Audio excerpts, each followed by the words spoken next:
नाही म्हणलं.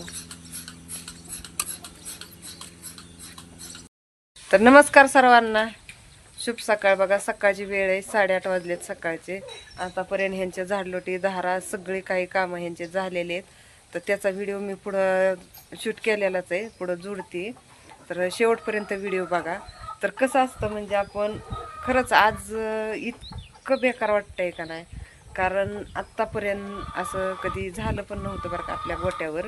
व्हायचं पण एवढं नाही. पण आज खरंच अक्षरशः इतकं वाईट वाटायला लागलं का नाही. कारण कसं असतं माहिती आहे का, की शेतकऱ्यांना शेतीला जोडधंदा म्हणून दूध व्यवसाय केला जातो.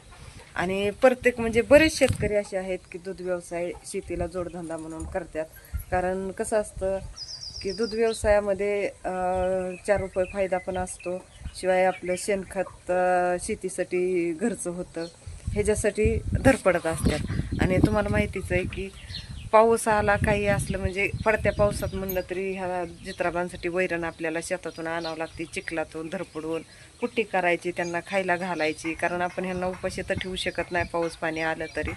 आज 3 दिवस झालं बघा आपली ही गाय वेलेली.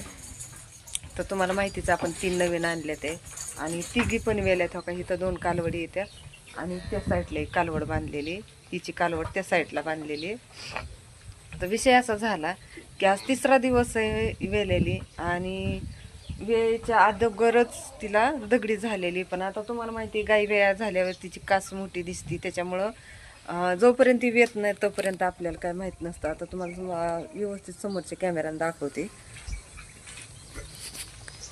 तर कसं म्हणजे हो का, वेल्याशिवाय तर आपल्याला माहिती पडत नाही. जेव्हा गाय वेते तेव्हा आपण तिच्या कासाला लक्ष देत असतो. कारण कसं अगोदर कुणालाच माहिती नसतं ना की काय झालंय काय नाही.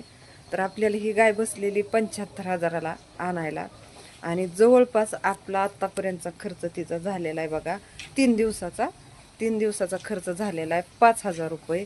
एक ठेम म्हणसन तर गाईला दूध निघा नाही. कारण असली जबरदस्त दगडी झालेली तिची 4 पण सड पॅक येते बघा. पाठीवर 4 पण सड तिची पॅक येते. तर 4 पण सडातनं दूध निघत नाही. तर कसं करायचं. तर एवढं म्हणजे आज टेन्शन आलं आहे का नाही काय तुम्हाला सांगायचं आहे. कारण एवढं खर्च करून आज 75,000ची गाय, 5,000 रुपये खर्च, जवळजवळ आत्तापर्यंत 8 दिवसात तर जवळजवळ 80,000 झालं. आणि अजून पण गाईला काहीच एक किंचित म्हणलं तर फरक नाही. कारण कसलं दूध म्हणजे एखादी सडातून ना तिच्या वासराचं भागानं असं पण तेवढं पण दूध येत नाही बघा तिला. तर हो का असं असतं. आणि ही शेतकऱ्यांचा तोटा ना कुणालाच दिसत नाही. आणि असं म्हणजे शेतकऱ्यांना एवढं खड्डे येतात ना आणि एवढ्या नुकसानी होत्यात, तरी पण शेतकऱ्यांना करावंच लागतंय. आणि सगळं संकट, सगळे दुःख महाग टाकून, तोटा नुकसानी महाग टाकून पण शेतकऱ्यांना परत आपल्याला आपल्या व्यवसायाकडे लक्ष द्यावं लागतंय. आणि ही समजत नाही हो कोणाला. कारण 2 रुपयाने जरी दुधाचं रेट वाढलं ना तरी लगेच दूध संघवाले सरकार लगेच रेट कमी करते, ती परवडत नाही म्हणतात. मग शेतकऱ्यांनी काय करायचं, कसं जगायचं तुम्ही सांगा, कसं जगायचं. आज 80,000 रुपये घालवून गायचं एक ठेम दुधाचा तिचं वासरू भागल एवढं पण दूध निघा नाही तिला. आणि एवढी जबरदस्त दगडी ना तिच्या कासाला की आज आता डॉक्टर येतीलच बघा. तर 2 टाईम डॉक्टर बोलवते, सकाळ संध्याकाळ, पण अजून कसलाच फरक नाही. तर एवढं आज टेन्शन आलं आहे का नाही त्यांना दादांना, काय काय सांगावं काय बोलावं ह्याचं पण म्हणजे इतकं टेन्शन आलं आहे. आणि सगळं आमच्या घरातलं अख्खं कुटुंबच नाही एवढं नाराज झालं आहे का नाही. कारण एवढं सगळं करून एवढं जित्राबांना असं व्हायचं म्हणल्यावर उगाच ती म्हणजे एवढं दुःख मनाला वाटायला लागलं का नाही. कारण तिच्या वासरात निदान तिच्या वासरात तरी भागायला पाहिजे होतं. आपण दुसरे गाय गेलेली आहे ना, तर त्या गायचं दूध आपण त्या वासराला पाजतोय. तर असली कंडिशन आहे शेतकऱ्यांची. आणि कसं जसं तुम्ही चांगल्या व्हिडिओ कसं बघता, चांगलं म्हणजे दाखवल्यावर माणसाला चांगलं वाटतं, हा बाबा ह्यांचा व्यवसाय असं आहे तसं आहे आणि खरंच ह्यांना ह्यातून भरपूर इन्कम होत असत. पण असं काय नाही दादांनो ताईंनो, की कसं असतं जिथं फायदा तिथं तोटा 100% असतोच. पण आज म्हणजे दगडी होतच राहते जित्राबांना. आणि नीट पण लगेच होत्या ती. पण ह्या गाईची कंडिशन एवढी बेकार झालेली आहे का नाही, कारण ही जी एवढी दगडी जबरदस्त आहे ना, तर कसलाच फरक पडा नाही. आणि डॉक्टर नुसतं येतात तिच्या सडामध्ये इंजेक्शन ही सोडतात, पण बिलकुलच अजून तो फरक नाही बघा. पण तुम्हाला पण काही जर ह्याच्यावर उपचार माहिती असेल ना, तर नक्की मला कमेंटमध्ये सांगा, जेणेकरून आपल्या वासराला दूध येईल ना, तेवढं तरी आपल्या गाईला दूध यावा. जाऊ द्या डेअरीला आपलं नका का जाईना, पण निदान आपल्या तर बघू शकता तुम्ही, हे तर नुसत्या गाठी गाठी गाठी पडते ते. तर पानवत पण नाही आणि नुसतं हे करून का नाही सडातनं दूध वडलं ना, तर नुसत्या गाठी गाठी पडते ते. एवढं टेन्शन म्हणजे का नाही सोपं नाही. असलं जर खड्डं शेतकऱ्यांना आलं ना, तर खरंच एवढी टेन्शन येतात का नाही. तर आज आमचं अख्खं कुटुंब टेन्शनमध्ये आहे, कारण खूप वाईट वाटायला लागलं. कारण गाईचं चारी पण सडं असे पॅक झाले ते बघा, नुसतं गाठी गाठी पडते ते. टिपका पण दुधाचा निघा नाही त्यातून. आणि सकाळची वेळ असल्यामुळं सकाळी लवकरच सगळे धारा हे काढावे लागतात. आणि असं म्हणजे सकाळ सकाळी जेवढं वाईट वाटायला लागलं का नाही, कारण कालपर्यंत असं वाटायचं की थोडकं होऊन जाईल नीट, पण अजूनपर्यंत तर काहीच फरक नाही. आज 3 दिवस झालं गाय वेलेली आणि एवढं वाईट वाटायला लागलं. तर असं असतं बघा, शेतकऱ्यांचं का नाही, व्यवसाय करा, शेती करा, शेतीला बी पाऊस पाणी आलं का नाही की नुकसानी होत्यातले. पाऊस आला नुकसान होतं, पाऊस नाही आला तरी पण नुकसानच होतं. तर सकाळचं बघा इकडं सगळे आमचे 2-3 माणसं तर सकाळी धारा काढायला, शेण उचलायला सगळे म्हणजे लहान मुलांसहित शेतकऱ्याची कामं करतात. त्याच्यामुळं खरंच खूप वाईट वाटतं. तर इकडं दादाने पण आमचे एवढं टेन्शन घेतलं का नाही, कारण साहजिकच आहे टेन्शन येणं.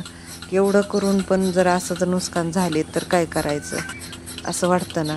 तर का इकडंच आमचा गौरव धारा काढाय बसलाय, म्हणजे मशीन लावली त्यांनी. तर मग पाजत होती वासरांना दूध. तर वाईट वाटायचं त्या वासराचं पण, कारण त्याला आज 3रा दिवस आला तरी पण टिपका त्याच्या स्वतःच्या आईचं नाही, दुसऱ्या गाईचं दूध पाजावं लागायचं. तर म्हणलं सकाळी सकाळी आता ही सगळी कामं आवरायची. आणि आज सकाळचं धारापासूनच मी सुरुवात केली होती, कारण सकाळी पहाटे 5:30लाच शेण हे उचलल्यामुळं काही एवढ्या अंधाराचा व्हिडिओ नव्हता घेतला मी. पण तिथून पुढं जसंच उजेड पडला ना, तसंच मग व्हिडिओ चालू केला. तर सकाळचं वातावरण असतं. सकाळी का पाऊस रात्रभर येऊन गेलेला, खाली चिकचिक सगळी वल्लगार चिकचिक आहे, पण त्यातूनच आपदून सबदून धारा वगैरे काढावं लागते त्या. आणि असं टेन्शन असलं का नाही तर खरंच शेतकरी बंधूंचं मला माहितीच असं, जे दूध व्यवसाय करतात त्यांना माहिती आहे की कसं असतं ह्यांचं चित्राबांचं. कारण खरंच सोपं नाही एवढं शेतकऱ्यांचं असं हाल. खरंच खूप वाईट वाटतं. म्हणजे मी आमच्यावर विचार करते की असं शेतकरी जीवन खरंच बघायला गेलं तर सोपं आहे, बघायला गेलं तर खूप अवघड आहे.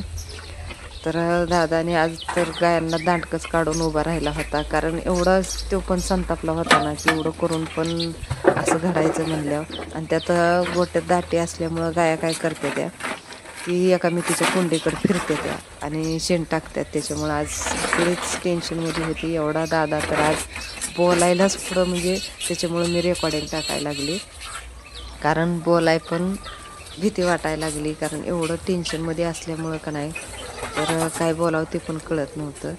तर कसं असतं म्हणजे एवढं हाल काढायचं, एवढं कष्ट करायचं, आणि त्यातून पण असं जर एवढं मोठं खड्डं आलं ना, तर खरंच खूप टेन्शन वाटतं. तर सकाळच्या बघा धारा बिरा होऊन धारा झाल्यावर गायांना वैरण पण टाकावं लागते ना. धारा झाल्या का, कारण आपण धाराच्या आधी 1-1 कॅरेट टाकतो, धारा झाल्यावर 1-1 कॅरेट टाकतो. तर ही आपली जी गाईला दगडी झालेली ना, तिचं वासरू आहे. तर तिच्या वासराला बघा मी दुसऱ्या गाईचं इथं दूध पाजते. तर आज सगळ्यांच्या चेहऱ्यावरचा आनंदच म्हणजे सगळं हीच झालं या. सगळीच टेन्शनमध्ये येतं. दादा झालं, मी झालं, गौरव झालं. कारण तर एवढी कामं सकाळची असतात का नाही, तर त्यातून पण म्हणजे असं टेन्शन असल्यावर ना अख्खा दिवसभर आता ही टेन्शनमध्ये सगळे राहणार आहेत. कारण जोपर्यंत गाय नीट होत नाही तोपर्यंत. तर इकडं वासरांचं दूध पाजून झालं की जेवढे शेण पडलं होतं गायांखाली ना, परत तेवढं शेण सगळं उचलायचं होतं, म्हणजे साईडला सारून ठेवायचं होतं. कारण आता सकाळी सकाळी एकदा उचललेलं, त्यानंतर मग परत दुसरं अनेक उचलायचं होतं. म्हणजे साईडला सारून ठेवलं का नाही एकदम मग घमेल्यात ढीग भरून टाकता येतात. आणि गाई फिरते त्या त्याच्यामुळं ना एवढा मग राडा करून टाकते त्या. तर असं असतं शेतकऱ्यांचं जीवन आणि टेन्शन. पण हे कुणालाच दिसत नाही बरं का. कुठल्या दूधसंघांना म्हणजे कुणालाच काही शेतकऱ्यांची किंमत वाटत नाही. आणि त्यांनी मात्र असं हाल काढायचं आणि अशी टेन्शन सहन करायची. तर कसा वाटला व्हिडिओ नक्की कमेंटमध्ये सांगा. आणि आमच्या गाईसाठी उपचार नक्कीच सांगा जेणेकरून आपली गाय नीट होईल.